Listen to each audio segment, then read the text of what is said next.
Sir ఎట్లా ఉంది sir కూటమి పరిపాలన? కుటుంబ పరిపాలనకి ఇంకా సమయం పట్టుద్ది.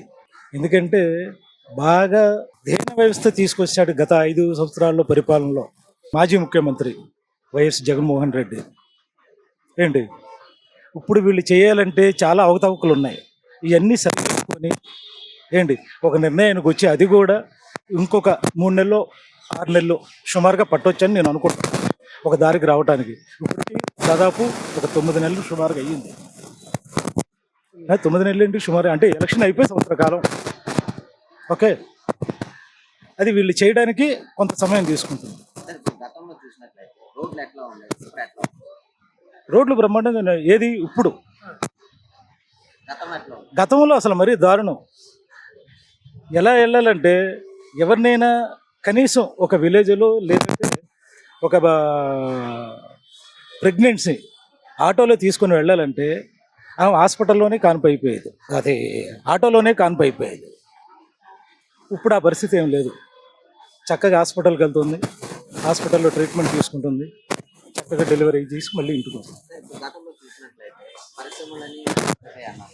లోకేష్ గారు దానికి తగిన కృషి చేస్తున్నారు అంటారు. దీని మీద అభిప్రాయం ఏంటి? ఆయన చాలా కృషి చేస్తున్నారు. ఆయన ఇండస్ట్రీస్ తీసుకురావడం కానీ ఐటీ ప్రాబ్లం అయినా కానీ మంచి ఆలోచనతోనే ఆయన చేస్తున్నారు. రాబోయే కాలంలో మనకి ఎలాగైతే మనం 10 ఏళ్ళు వెనక్కి వెళ్ళిపోయామో 10-15 ఏళ్ళు సుమారుగా వెనక్కి వెళ్ళిపోయాం. ఎప్పుడైతే మన విభజన ఆంధ్రప్రదేశ్ అయ్యిందో ఆ టైంలో మనం కొంత కొత్త ఆయన్ని చూద్దాము ఒక ఆలోచనతో వీళ్ళు ఆ ట్రెండ్లో ఆ 10 ఇయర్స్లోనే ఆయనకే ఇస్తే ఈవేళకి మనం ముందు ఉండేవాళ్ళం. ఏది ఆంధ్రప్రదేశ్ హైదరాబాద్ తెలంగాణ కన్నా ఎక్కువగా ఉండేది. ఆ సమయం మనం ఇవ్వలేకపోయాం ఆయనకి, ఎవరికి చంద్రబాబు నాయుడు గారికి ఇవ్వలేకపోయాం.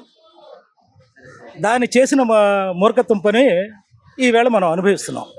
సార్ ఇప్పుడు టోటల్గా చూస్తే చంద్రబాబు మీద నమ్మకం ఉందంటారా? డెవలప్ చేస్తారు 100% నమ్మకం. విజనరీ లీడర్ ఆయన. గురుగారు ఎట్లా ఉంది సార్ మన కూటమి పరిపాలన అనేది? కూటమి పరిపాలన ప్రస్తుతం బాగుందండి. చంద్రబాబు గారు అధికారం గతంలో ఉన్నారు. 1983లో ఆయన మాంగ్ గారు తర్వాత ఈయన వచ్చారు. కొంతవరకు బాగా అడ్మిషన్ బాగుంది.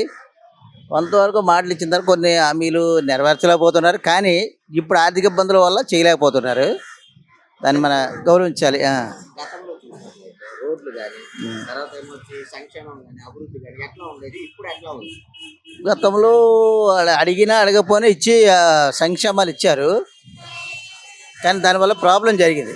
నేటికి about 10 lakhs crores above loss government ఉంది.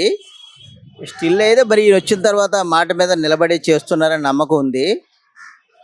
తదుపరి మరి వేరే ఇంకా చేయవలసిన కొన్ని ఉన్నాయి, చేస్తారని నమ్మకం ఉంది. సార్ ఇప్పుడు గతంలో చూసినట్లయితే శాంతి భద్రత ఎట్లా ఉండేది, ఇప్పుడు ఎట్లా ఉంది? శాంతి భద్రత క్రమంగా ఉంది. గతం కన్నా ఇప్పుడైతే రీసెంట్లీ బాగుంది. సార్ ఇప్పుడు గతంలో చూసినట్లయితే ఇసుక చూసినట్లయితే దొరకలేని పరిస్థితిలో ఉండేది అనేవారు. ఇప్పుడు ఇసుక ఫ్రీగా దొరుకుతుంది, ప్రతి ఒక్కరు పనులకి వెళ్తారు. దీని మీద అభిప్రాయం ఏంటి? అంటే కార్మికుల మటుకు ఇప్పుడు సంతోషపడుతున్నారు ఈ విషయంలో, ఇసుక విషయంలో. గతంలో ఇబ్బంది పడేవారు. సార్ ఇప్పుడు చంద్రబాబు నాయుడు కూడా మన అసెంబ్లీలోని మే నెలలోని రైతు భరోసా తర్వాత అమ్మకు వందనం అనేది ఇస్తారని ప్రకటించారు. ఇచ్చిన మాట నిలబెట్టే వ్యక్తిగా ఉన్నారు. అయితే అమ్మకు వందనం అనేది నెక్స్ట్ మంత్ ఏదో చేస్తామని మాట ఇచ్చారు, విన్నాం. అప్పుడు ఇచ్చిన దాన్ని బట్టి ఆర్థిక ఇబ్బందుల వల్ల చేయలేకపోయారో అనిపిస్తుంది. టోటల్ గా అయితే నమ్మకం అయితే ఉందా అంటారా చంద్రబాబు నాయుడు? చేయగలరు. అడ్మినిస్ట్రేటివ్గా ఆయన రైటర్. తీసుకొని వస్తున్నారు. కొద్ది లేటు వస్తుంది, కానీ లేట్ అవుతుంది. ఇంకా అంటే ఒక 6 మాసాలు 7 మాసాలు అయింది కదా, అంచందు వస్తుంది. నమ్మకం అయితే ఉందా సార్? నమ్మకం అయితే ఉంది, చంద్రబాబు నాయుడు డెవలప్ చేస్తారనేసి. సార్ ఇప్పుడు గతంలో చూసినట్లయితే రోడ్లు ఎట్లా ఉంది, ఇప్పుడు ఎట్లా ఉంది? ఇప్పుడు ఏదైనా కూటమి ప్రభుత్వం పక్కన పెట్టేయండి, చంద్రబాబు నాయుడు ప్రభుత్వంలో రహదారులు కాలువలు బాగుంటాయండి. అది గతంలో ఎట్లా ఉండేది రోడ్లు? గతంలో నుంచి అంటే ఆయన వేసిన రోడ్డు ఈయన దవ్వేసి చెట్లు గిట్లు నరికేశారు. ఈయన ఎక్కడికి వచ్చినా చెట్లు నరికేయడం, ఈయనకి అడ్డు ఉండకూడదు, అవతలోడికి నీడ ఉండకూడదు. అది ఇప్పుడు ఎట్లా ఉంది సార్? ఇప్పుడంటే మళ్ళీ చెట్లు నాటాలి కదా, మళ్ళీ చెట్లు నాటాలా, రోడ్లు బాగు చేయాలా. అది భవన కార్మికులు ఉన్నామండి, వేరే విధంగా చేతి వృత్తి వెళ్ళిన అందరూ బాగానే వెళ్తున్నారు ఈ ప్రభుత్వంలో. అప్పుడు ఎట్లా ఉంది సార్? అప్పుడంటే మరి ఇసుక కొరత కదా, మరి ఎలాగ మరి మా వాళ్ళకి పనులు వస్తాయి. ఇంట్లో కట్టెలు ఉంటాయి కదా, ఆడదేమొచ్చి బియ్యం వండుతుంది, కట్టెలు లేకుండా బియ్యం ఉంటే లాభం ఏంటి ఉంది. సార్ ఇప్పుడు చూసినట్టయితే చంద్రబాబు మీద నమ్మకం అయితే ఉన్నంతగా డెవలప్మెంట్స్ గా ప్రయాణిస్తారు. తప్పనిసరి చేస్తాడండి, డెవలప్మెంట్ తప్పనిసరిగా అవుతుంది.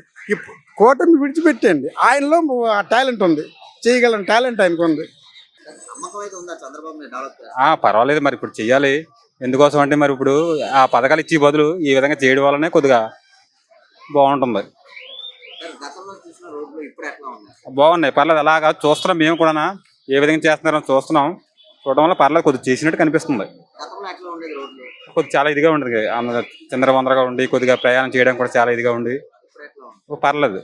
అలాగా బ్రిడ్జిలు ఎక్కడైనా బ్రిడ్జిలు ఉండిపోయి బ్రిడ్జిలు కూడా స్టార్ట్ చేస్తున్నారు. సార్ ఇప్పుడు గతంలో చూసినట్లయితే ఆ, పరిశ్రమలు వెనక్కి వెళ్ళిపోయాను. ఇప్పుడు ప్రతి పరిశ్రమలు వస్తున్నాయి, లోకేష్ గారు కష్టపడుతున్నారు. దీని మీ అభిప్రాయం? పర్లేదు, వాళ్ళు చేసిన దాన్ని బట్టి చూస్తాం కదా, మేము కూడా చూస్తున్నాము, అబ్జర్వ్ చేస్తున్నాం ఏంటన్నది. ఇది వరకు ఇప్పుడు కొద్దిగా బెటరే, పర్వాలేదు. టోటల్ గా అయితే పరిపాలన అభివృద్ధి జరుగుతుంది అనుకుంటున్నాను. జరుగుతుంది, జరిగినట్టు మాకు కనిపిస్తుంది కూడా. ఎందుకంటే ఇది వరకు మేము చూసాము, ఇప్పుడు చూసాము. అయితే ఏంటంటే పథకాలు అనేది కొంత ఇవ్వటం లేదు, కానీ అభివృద్ధి మాత్రం చేస్తున్నారు. అంటే ఇస్తారని నమ్మకం అయితే ఉంది కదా సార్? మే నెలలో కూడా పథకాలన్నీ ఇస్తారని అన్నారు. చేస్తారండి. మరి ఇప్పుడు ఇది వెనకబడిపోయి ఉంది మన రాష్ట్రం, చేస్తారు కొద్దిగా. అది కూడా మనం అబ్జర్వ్ చేయాలి కదా. మరి మనం తొందరపడిపోతే ఇది అవ్వదు కదా. సార్ ఇప్పుడు గతంలో చూసినట్లయితే ఇసుక దొరకలేని పరిస్థితి ఉండేదన్నమాట. ఇసుక ఫ్రీగా దొరుకుతుంది, ప్రతి ఒక్కరు పనులకి వెళ్తున్నారు. దీని మీ అభిప్రాయం? రేట్లు అయితే తగ్గాయండి, ఐరన్ రేట్ తగ్గింది, ఇసుక రేట్ తగ్గింది. అందరూ కూడా కొద్దిగా హ్యాపీగా ఉన్నారు. గతంలో ఎట్లా ఉంది? కాదు, కొద్దిగా చాలా ఇబ్బంది పడేవారు. ఇసుక రేట్ బాగా ఆకాశాన్ని అందుకునే రేట్లు, ఐరన్ రేట్ బాగా పెరిగింది అప్పుడు. అందువల్ల అందరూ కూడా వర్కులు కూడా చేయించుకోలేకపోయారు, ఎక్కడెక్కడ ఆపేసుకున్నారు. అన్ని ఆపేసుకొని ఎవరు కూడా కొద్దిగా ముందుకు వెళ్ళడానికి సాధించేవారు కాదు. ఇప్పుడు ఎట్లా ఉంది సార్? ఇప్పుడు పర్లేదు సార్, అలాగా అంత బాగుంది. బాగుంది. టోటల్ గా అయితే చంద్రబాబు మీద నమ్మకం అయితే ఉందా? డెవలప్ చేస్తారు? ఉంది సార్, నమ్మకం అయితే ఉంది. మరి చూద్దాం, వేచి చూద్దాం ఎలా ఉంటది అన్నది. గురుగారు ఎట్లా ఉంది కూటమి పరిపాలన? బాగుందండి. ఏ విధంగా అంటారు? ఇప్పుడు గతంలో చూసినట్లయితే రోడ్లు ఎట్లా ఉంది, ఇప్పుడు ఎట్లా ఉంది? రోడ్లు అన్నీ బాగున్నాయి సార్, ఉద్యోగాలు అవి వస్తున్నాయి కదా, అన్ని పరంగా బాగుంది. గతంలో ఎట్లా ఉండేది సార్ రోడ్లు? ఇంకా రోడ్లు బాగాలేదు సార్ మరి. అది ఇప్పుడు ఎట్లా ఉంది? ఇప్పుడు చాలా బాగుంది కదా, రోడ్లు అవి వేస్తున్నారు, పరిపాలన అది బాగుంది కదా. వాట్సాప్ గవర్నెన్స్ ఒకటి పెట్టారు కదా, ఆ పరంగా బాగుంది. అన్ని సౌకర్యాలు చేసుకోవచ్చు. అది బాగుంది సార్. ఇప్పుడు అన్నీ వస్తున్నాయి కదా, 5 ఏళ్ళలో బాగానే డెవలప్ అవుతుందని అనుకుంటున్నాం. గతంలో చూసినట్లయితే శాంతి భద్రత ఎట్లా ఉంది, ఇప్పుడు ఎట్లా ఉంది? శాంతి బదులు ఇప్పుడు బాగున్నాయి సార్, అప్పుడైతే పట్టించుకోవాల్సింది, ఇప్పుడు ఏం పట్టించుకోక్కర్లేదు, మన పని మనం చేసుకుంటూ జరుగుతుంది. టోటల్ పరిపాలన బాగుంది. చాలా బాగుంది. సార్ ఇప్పుడు గతంలో చూసినట్లయితే ఇసుక దొరకలేని పరిస్థితి ఉంది. ఇప్పుడు ఎట్లా ఉంది సార్? ఇసుక అన్ని ఫ్రీగా దొరుకుతున్నాయి సార్, అన్నిటికీ ఇబ్బంది లేదు. అది గతంలో ఎట్లా ఉండేది? గతంలో కొంచెం ఇబ్బందిగానే ఉండేది సార్, వర్క్ చేతి నిండా పని ఉండేది కాదు, డబ్బులకు సమస్య బాగుండేది. సార్ ఇప్పుడు గతంలో చూసినట్లయితే పరిశ్రమలన్నీ వెనక్కి వెళ్ళిపోయారు, ఇప్పుడు పరిశ్రమలన్నీ ముందుకు వస్తున్నాయి. దాన్ని మీ అభిప్రాయం ఏంటి? గతంలో అంటే బ్రాండ్ ఇమేజ్ పడిపోయింది కదా సార్ ఆంధ్రప్రదేశ్. ఇప్పుడు బ్రాండ్ ఇమేజ్ మళ్ళీ మామూలు మొదటి స్థితికి వచ్చింది. నమ్మకం అయితే ఉందంటారు? నమ్మకం, చంద్రబాబు మీద నమ్మకం ఉంది కాబట్టి, చంద్రబాబు గారి మీద పరిపాలన అది కానీ పరిశ్రమలు కానీ అన్నీ వస్తున్నాయి. పవన్ కళ్యాణ్ గారు కూడా బాగా చేస్తున్నారు. లోకేష్ గారు ఐటీ మినిస్టర్ గా ఉన్నారు, అతని పనితీరు ఎట్లా ఉంది? ఆయన వల్లే కదా కొన్ని ఐటీ పరిశ్రమలు కొన్ని కంపెనీలు వస్తున్నాయి. చంద్రబాబు నాయుడు గారిది కానీ, లోకేష్ గారిది కానీ, పవన్ కళ్యాణ్ గారిది కానీ అందరిది బాగుంది పరిపాలన. గతం మీదకి ఇప్పుడు చాలా బాగుంది, ఈ సంవత్సరంలోనే డెవలప్మెంట్ అయిపోయింది. ఇంకో 1 or 2 years లో బాగా డెవలప్ అయితే నమ్మకం ఉంది. అది